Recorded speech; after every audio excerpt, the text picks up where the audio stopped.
In this first part on how the market plays with human emotions and drives us sometimes to make some suboptimal decisions, the fear of missing out. Okay, my goal was to keep these videos short and sweet, but I'm afraid I may fail on that front, but bear with me because this is important. The fear of missing out is something that is at the heart of the auction process, in the financial markets and in any type of auction really. It drives a lot of the price action you see in the market every day and causes investors and traders to chase price at levels they will come to regret later. On a kind of a more macro level, you can see the fear of missing out play out in how it sometimes drives the behavior of giant pools of money from institutional investors like mutual funds or pension funds that have a mandate to be invested or a benchmark that they will be measured against. And when the market makes a strong move, they will often see their hands forced to put money to work in the market at times that may not be the best for fear of being left out and unable to catch up to their benchmark in the event of an even bigger move. And you see this play out not on a single stock, but when you see giant program trades hit the market or big asset allocation moves between asset classes. And you often see that on days where you see the tick chart spike like this to like plus 1,000, and you see that repetitively as a sign of people putting money in the market. As an investor, the fear of missing out is that feeling that you get when you watch the price of a stock make a strong move while you're on the sidelines. And while you have no insight, technical or fundamental, on where the stock is going next, you increasingly feel that you're missing something. Or maybe the last time to get in before the train leaves the station. You're missing out on a great opportunity and it keeps going up. This feeling is often reinforced by our own confirmation bias and also by the echo chamber of the financial media that creates the most noise around whatever's hot that day or that week, and sometimes also by Wall Street research that seems at times to be following the price action for fear of being left out rather than the other way around, the way it should be. After all that pressure builds up and the stock keeps going up and you feel you're missing on something, and you see all these people make all that money, and eventually you end up pulling the trigger on that investment or that trade, and you will often do so with limited information and the pressure of time. And of course you come in at the end of the move buying, to take a recent example, a GoPro at $85 or Tesla at $270. But today what I really want to stress is how the fear of missing out affects active traders and eventually depletes their account.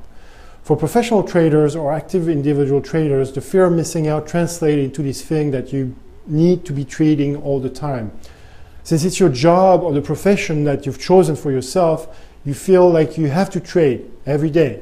Or you've put this pressure on yourself that you need to make money every day. You come in, you sit at your trading station, and you have all these charts, all these blinking lights, price moving, and buttons that are calling you to act.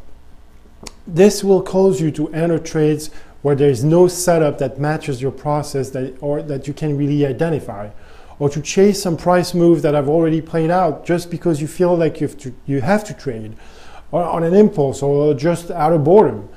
Inevitably, these trades will likely lead to a string of losses. And sometimes you will even compound the matter by exiting perfectly good trades primarily, leaving a sizable gain just because you feel that pressure to trade to press these buttons. Or you'll compound the matter by moving a stop loss or failing to honor a stop loss because you feel like you're going to be missing out on that great move when the stock finally turns around in your favor, and that leads you to, in the end, take a larger loss than you should. You have to accept that sometimes, maybe even often, the best trade in the market may be to do nothing. That there's no trade that matches your process, or that you miss the ones that did, and that you will have to wait for the next one rather than try to chase what is now low probability opportunities. Of course, I'm assuming that here that you have an identifiable process and that your number one concern is emotional and financial capital preservation. Okay, now I want to really stress one thing.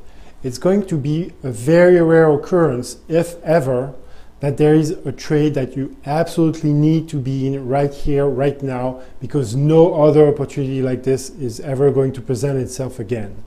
The stock market will still be here tomorrow, next week, and in 10 years, presenting you every day with new sets of opportunities. If you miss this opportunity today, just wait and some other will present themselves. I strongly believe that opportunities are made up a lot more easily than lost. There are roughly 4,000 investable stocks in the US stock market. There is no one stock you absolutely have to be in. And every trade or investment you're making should be evaluated in terms of expected return relative to the other trade or investments you could be making rather than this particular one. You should only be in the investments or trades that meet the criteria and the process that you have set up for yourself when you have enough information and time to clearly identify the parameters of the trade you're going after. Now, in trading, some opportunities come and go very fast. You have to make some quick decisions under the pressure of time and with partial information.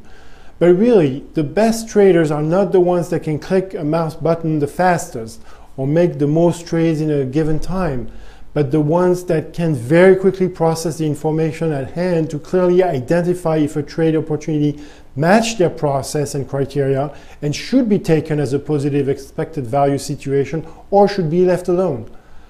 Again, if you want to be a successful trader or investor, you have to rid yourself of the fear of missing out to only seize the best opportunities for your process, for your style, and let the market bring them to you.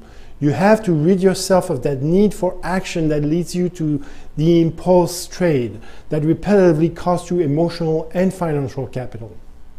When your emotional capital is depleted, your ability to make good trades is reduced to zero. And when your financial capital is depleted, your ability to pursue any kind of opportunity in the market is reduced to zero. So do it. Get rid of the fear.